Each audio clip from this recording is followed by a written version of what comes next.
Bocah berusia 5 tahun dilarikan ke rumah sakit terdekat di Bukit Tinggi, Sumatera Barat setelah tubuhnya tersiram minyak panas. Dirinya tersiram minyak panas saat meja dagangan seblak yang ia jaga bersama kakaknya tertabrak sepeda listrik.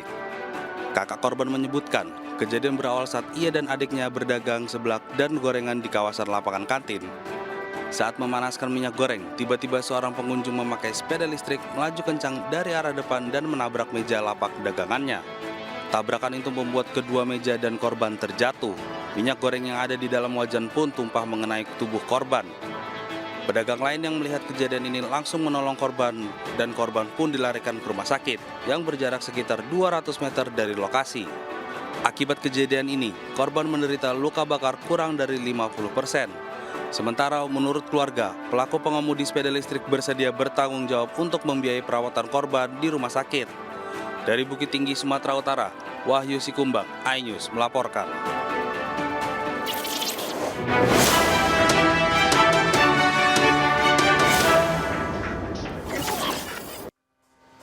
Buat lo semua, berhati-hatilah saat berkendara. Jangan lo sampai lalai dan merugikan orang lain.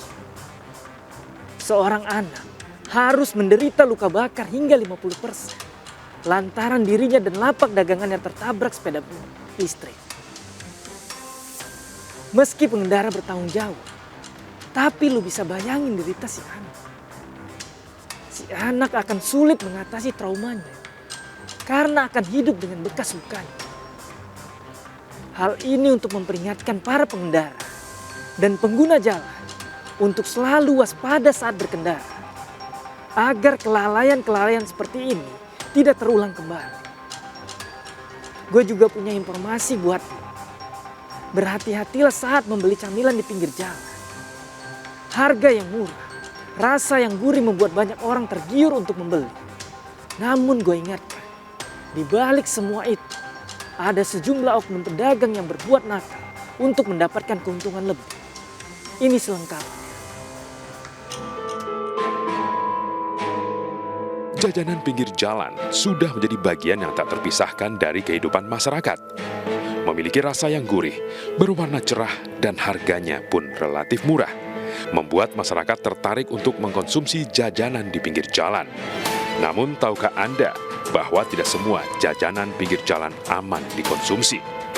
Masih banyak penjual makanan nakal yang mencampur dagangannya dengan bahan kimia berbahaya seperti boraks.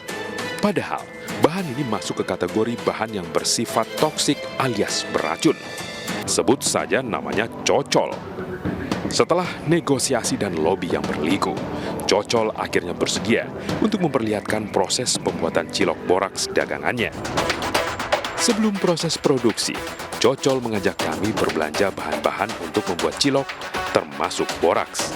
Menurut Cocol, boraks yang didapatinya tidak dijual bebas. Penjual boraks hanya akan memberikan barang tersebut kepada pembeli langganan atau orang yang dikenalnya saja.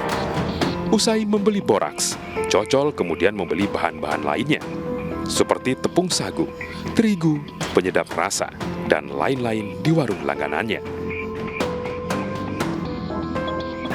Apa aja nih bang? Bahannya bang? Ini sagu sama tepung terigu teh. Tepung terigu ya? Sama Boraknya nih bang? iya bonaknya itu teh. Berapa di sini bang?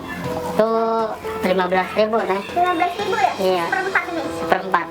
Wih, banyak juga ya bang? Iya. 1 bulan cukup teh. 1 bulan ya? Iya.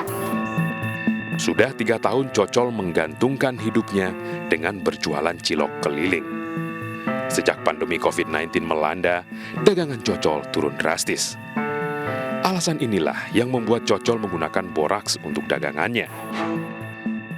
Ya pakai borak kan biar lebih awet aja teh. Biasanya 2 hari kan bisa jadi 3 hari, 4 hari gitu. Dan mungkin nggak robah lagi gitu, teksturnya sama aja gitu sama yang baru. Mungkin bisa jadi lebih gurih gitu. Apa dulu nih bang? Terigu dulu teh. Rencananya mau bikin berapa banyak nih bang? Bikin itu kan ada sisaan teh. Paling bikin 100 biji dulu teh. 100 biji? sisaan yang jualan abang yang nggak Iya. habis gimana? Iya, ada sisaan yang nggak habis teh. Abang jual lagi tuh? Iya, jual lagi teh. Nggak apa-apa itu bang. Nggak apa-apa teh, kan masih bagus juga. Masih bagus. Kan pakai ini, pakai borak, pakai awet. Nggak basi tuh bang. Nggak basi kalau pakai borak mah teh. Bahan-bahan yang digunakan cocol untuk membuat cilok. Nah sekarang gue akan kembali membacakan laporan yang masuk. Laporan pertama dari Ed Oki. Lapor Pak Polisi. Di jalan legenda belakang kawasan Citra Buana sampai kawasan eksekutif Batam sering terjadi balap liar. Mohon patrolinya Pak. Laporan selanjutnya dari Ilham 14. Izin melaporkan Pak Polisi. Masih banyak penjualan narkoba di sekitar Sungai Mati, Sumatera Utara. Mohon segera ditindaklanjuti kasus ini, Pak. Ingat, Anda tidak perlu takut untuk bersuara. Gue Bang Ano bakal jadi suara bagi yang resah dan takut. Gue bakal jadi wajah bagi para pengungkap kebenaran.